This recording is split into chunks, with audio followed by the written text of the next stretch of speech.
नमस्कार, जय हिंद दोस्तों। मैं सच्चिदानंद तिवारी स्वागत करता हूं आपके अपने चैनल ऑल अबाउट सिक्योरिटी में।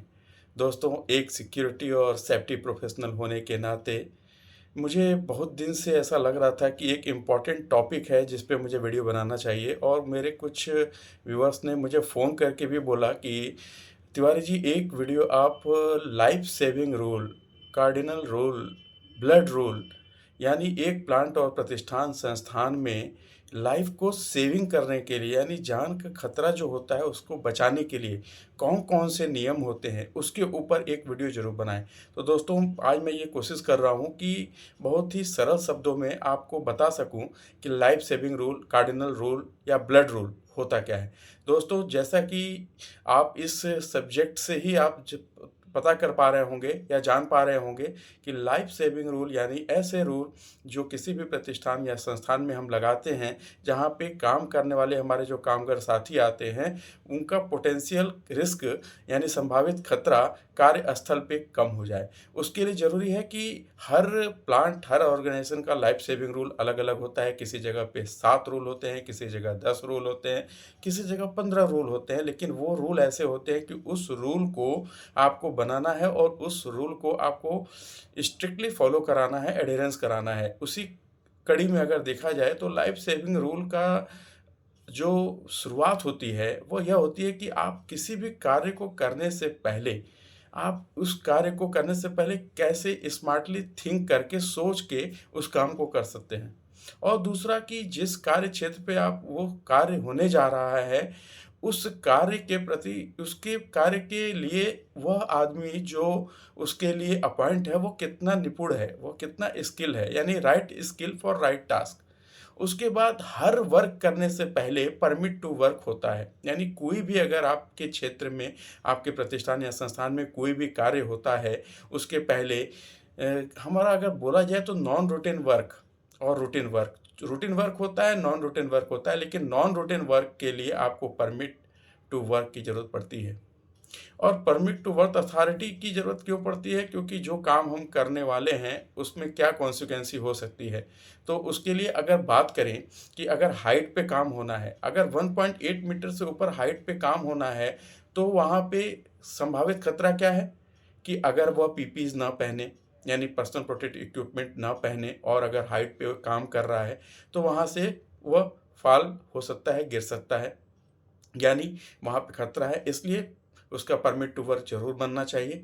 और परमिट टू वर्क बनने के बाद उसमें जहाँ हाइट पे काम करेगा और उस हाइट पे अगर वो पीपीईज़ नहीं पहना या जो भी जो सेफ्टी गाइडलाइंस हैं, जो कि इश्यूअर जो होता है और को परमिटी होता है और जो एरिया ऑनर होता है, वो सारे लोग मिलके ये इंश्योर करते हैं कि हर जगह पे जो कार्य हो रहा है, वर्क एट हाइट, वो पूरी तरीके से सुरक्षित हो। दूसरा ड्राइविंग सेफ्टी। अगर ड्राइविंग सेफ्टी की बात करें तो प्लांट परिसर के अंदर में कोई भी ट्रक चलती है, फोर्कलिफ्ट चलती है, ट्रैक्टर चलते हैं, इत्यादि जो भी वाहन चलती हैं, उनकी स्पीड अमूमन 20 से ज़्यादा नहीं होनी चाहिए। प्लस सेफ्टी बेल्ट का या सीट बेल्ट का इस्तेमाल ज़रूर होना चाहिए। कोई भी ड्राइवर किसी भी समय प्लांट के अंदर जब वह ड्राइविंग करता है, वह मोबाइल पे बात नहीं करेगा। बाकी संस्थानों, प्रतिष्ठानों में मोबाइल भी पूरी तरीके से प्रतिबंधित है। अगर मोबाइल वहाँ पे नहीं है तो वह कोशिश की जाती है कि गेट पर ही उनको सारे रूल एंड रेगुलेशन बता दिए जाते हैं, ताकि अंदर जाके हमारी ड्राइविंग सेफ्टी के दौरान कोई भी हादसा ना हो। उसके बाद अगर हम बात करें तो मशीन गार्डिंग एक सबसे इम्पोर्टेंट फैक्टर है कि हमारे प्लांट परिसर में जितने भी मशीन वगैरह लगे हुए हैं, उस मशीन में कोई भी जाके उसको टच ना करे। यानी अगर ऐसा आप देखते होंगे किसी प्रतिष्ठान या संस्थान में जाने से पहले आपको विजिटर मैनेजमेंट में ये भी बताया जाता है कि आप किसी भी एरिया में जा रहे हैं, तो आप हमेशा अपने मशीनों से उचित दूरी बना के रखेंगे। वो इसलिए कि मशीन गार्डिंग बहुत ज़रूरी है। अगर कहीं पे काम हो रहा है, मशीन चल रही है और उसमें सेफगार्ड नहीं लगा है, तो वहाँ पे कोई भी उसके इन्फ्लुएंस में आ सकता है। इसलिए मशीन गार्डिंग सबसे ज़्यादा ज़रूरी होता है। उसी क्रम में अगर हम आगे बढ़ें तो सबसे ज़्यादा ज़रूरी होता है बाईपासिंग सेफ्टी वालेंस, यानी जो भी सेफ्टी का जो हमारे नियम है उसको कोई भी बाईपास ना करे। यानी सेफ्टी जो प्रोसेस है, सेफ्टी के जो रूल्स हैं, जो रिफ्लेक्टिंग जैकेट्स हैं, पीपीज़ हैं, पर्सनल प्रोटेक्टिव इक्विपमेंट्स में हमारे हेलमेट आता है, शूज़ आता है, और अगर अंदर में कोई काम करने जा रहा है और काम करने के दौरान अगर वेल्डिंग करता है या ड्रिलिंग करता है, ग्राइंडिंग करता है, तो वो गॉगल्स, सेफ्टी गॉगल्स होना चाहिए। उसके बाद उसके पास हैंड ग्लव्स होने चाहिए, वेल्डिंग ग्लव्स होने चाहिए। इन सारी चीज़ों का भी इस्तेमाल ज़रूर होना चाहिए, यह हमें ध्यान देना होता है। उसके अलावा हमारा हॉट वर्क होता है, कहीं भी हॉट वर्क हो रहा है तो उसके लिए उचित वर्क परमिट बनता है। वर्क परमिट के दौरान उनको बताया जाता है कि वहाँ फायर एक्सटिंग्विशर रखे होने चाहिए, फायर वॉचर होना चाहिए, और कार्य खत्म होने के बाद वहाँ पे पूरी तरीके से फायर वॉचर रहेगा जब तक आग को पूरी तरीके से बुझा ना ले। आग वहाँ पे अगर लगने की संभावना नहीं है तब तो कोई दिक्कत नहीं। अगर आग का काम हुआ है तो फायर वॉचर एंड तक रहेगा और वो अपने सामने या देखेगा या सुनिश्चित करेगा कि वहाँ पे कोई भी आग ना लगने पाए। उसके अलावा अगर हम बात करें तो कन्फाइंड स्पेस बहुत ही इम्पॉर्टेंट होता है। यानी कन्फाइंड स्पेस यानी ऐसा स्पेस, यानी ऐसा जगह जहाँ पे हम अमूमन हमारे कामगार साथी जाके अंदर में सीवर में, पिट में, मेन हॉल में, जहाँ पे ऑक्सीजन की कमी बहुत ज़्यादा होती है और methane gas, carbon monoxide, hydrogen sulphide, ये सब गैसें जो टॉक्सिक गैसें होती हैं प्रचुर मात्रा में होता है। अमूमन मैं ये रिकमेंड करता हूँ अपने चैनल के माध्यम से कि जब भी कंफाइंड स्पेस में हमारा कोई भी वर्कर काम करने जाता है तो ये प्रोटोकॉल होता है कि वहाँ पे एक बाहर बाहर साइड में हमारा हमेशा 1 2-3 बंदे स्टैंड बाई में रहते हैं। जो अंदर जाता है वह उचित कई बार वो स्कार्फ़ भी पहन के जाता है नेचुरल एयर के लिए। उसके अलावा अंदर जाए तो अगर अंदर में पहली बात अगर सीवर या पिट बहुत दिन से बंद है तो पहले उसको ओपन करना होता है। उसमें गैस पहले हम चेक करते हैं कि इसमें कौन-कौन से गैसेज़ हैं जो हार्मफुल हो सकते हैं ह्यूमन बीइंग के लिए।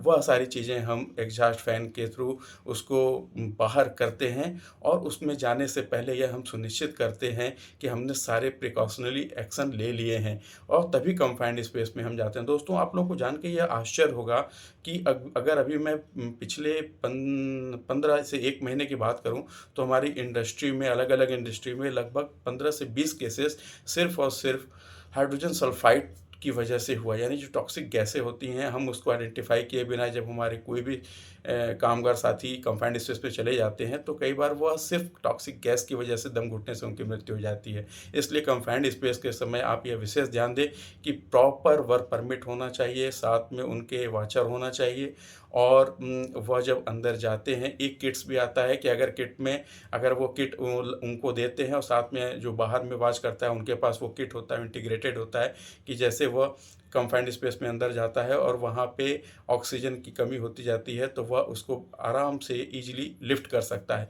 तो ये सारी चीज़ें भी अब हमारे यहाँ आ गई हैं। उसके अलावा हमारा जो अगर हम बात करें तो हमारा सबसे ज़्यादा ज़रूरी है व्हेन यू सी समथिंग से समथिंग डू समथिंग, यानी जब भी आप कुछ भी देखें आप ज़रूर कुछ बोलें और टोकें और उस काम को रोकें। यानी जो लाइफ सेविंग रूल्स के ये सारे नियम हैं, कार्डिनल रूल हैं, यह हर व्यक्ति की ज़िम्मेदारी है अपने कार्यस्थल में इसको लागू कराने की, क्रियान्वित कराने की। हर सेफ्टी और सिक्योरिटी प्रोफ़ेशनल के अलावा जो हमारे टीम्स लीडर होते हैं, जो हमारे एचओडीज़ होते हैं, वह भी इंश्योर करते हैं कि प्लांट या परिसर में हमारा जो भी काम हो रहा है, वह पूरी तरीके से वर्क परमिट के आधार पे हो रहा है और हमने सारे प्रिकॉशनरी एक्शन ले लिए हैं, कंट्रोल मेजर्स ले लिए हैं। इसलिए लाइफ सेविंग रूल हर प्रतिष्ठान या संस्थान के लिए बहुत ही इम्पोर्टेंट होता है। इसका ध्यान ज़रूर रखें। दोस्तों, उम्मीद है मेरे द्वारा यह बताया गया रूल आपके काम में आए। तो अगर आपके ये काम में आए तो मेरे लिए ये खुशनसीबी होगी, और मैं आप लोगों को फिर से ये बताना चाहता हूँ कि आप कहीं भी रहें, चाहे अपने घर में रहें, चाहे प्रतिष्ठान संस्थान में रहें, सेफ रहें, सुरक्षित रहें, क्योंकि सेफ्टी जो शुरुआत होती है वह स्वयं से होती है, आपके अपने घर से होती है। जब भी आप ड्राइव करें, क्रैक्स हेलमेट का प्रयोग ज़रूर करें। उसके अलावा जब आप कार ड्राइव करें तो सीट बेल्ट ज़रूर लगाएँ। अपने साथ वाला ऑक्यूपेंट है उसको भी आप बोलें कि वो भी सीट बेल्ट लगा के बैठे। उससे हमारी जो सेफ्टी की बात अगर हम करें तो जो हमारे रोड दुर्घटनाएँ होती हैं, सीट बेल्ट नहीं लगाने की वजह से सबसे ज़्यादा होती हैं। तो सीट बेल्ट का प्रयोग ज़रूर करें। दोस्तों, मैं अपने चैनल से आप लोगों को जागरूक कर रहा हूँ और मैं उम्मीद कर रहा हूँ कि मेरे इस चैनल को देखने वाले लोग इस चीज़ से प्रेरित होके अपने अन्य लोगों को भी बताएँ, चाहे वो आपका घर हो, चाहे रोड हो, चाहे प्रतिष्ठान हो या संस्थान हो। हम in life saving rule, golden rule, cardinal rule को अपना के अपना और अपना कार्यस्थल को सुरक्षित बना सकते हैं और हमारी जो सीरियस फैटल इंजरीज़ है उसको हम बिल्कुल मिनिमाइज़ कर सकते हैं दोस्तों। धन्यवाद। जय हिंद।